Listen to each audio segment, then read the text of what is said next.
to get my foam to help pull that out. But as you can see, it's actually staying quite nicely. Okay, here I've got some foam pieces. If you've got batting, that works too. Now, I don't like to use cotton balls. The reason being is because they leave little strings. You don't want to see little hairy pieces. People think it's hair sticking out of your cake. You don't want that. So you can just stay, actually that's just staying on its own. So we'll just stick it here. See? And I'll just have the foam in there. Just helps it there. So it keeps its shape. There. Okay, now what do we do when we have these two guys join? This part right here. All you do is kind of take them together like this and just kind of squish it and make it look like it's a frill. That's how you join. That's, if you're wondering how we do that, that's how we do it. Take a little piece of this, and I know a lot of times they'll fold this under. I don't know, does that really matter? You try to make it part of the frill, you know, so you can't see it and kind of hide it. You can see it, but there's actually going to put a white layer on top of this, so you're not going to be able to see it anyway. This one's going to go right on top.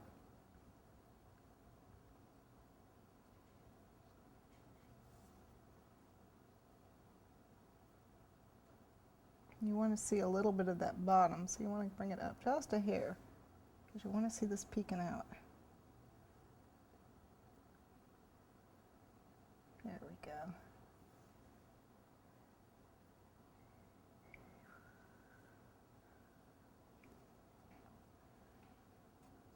And again, you want it a little higher than the bottom one, because you want to see that red color.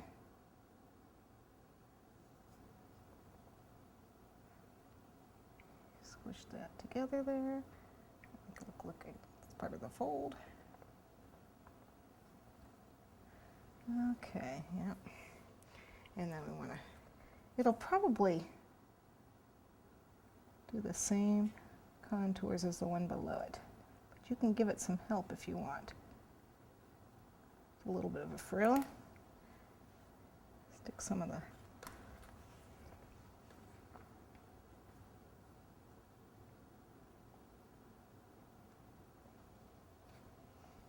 little guys in here.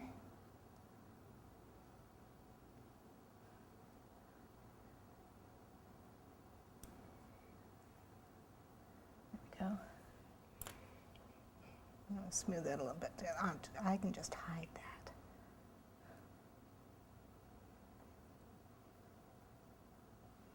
Oops. I guess it probably doesn't need that one, huh? Okay, let's get this. Oops.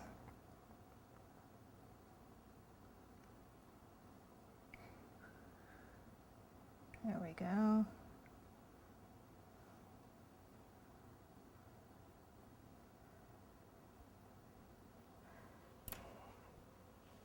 Looks like I need a little bit of water right there. It's not sticking.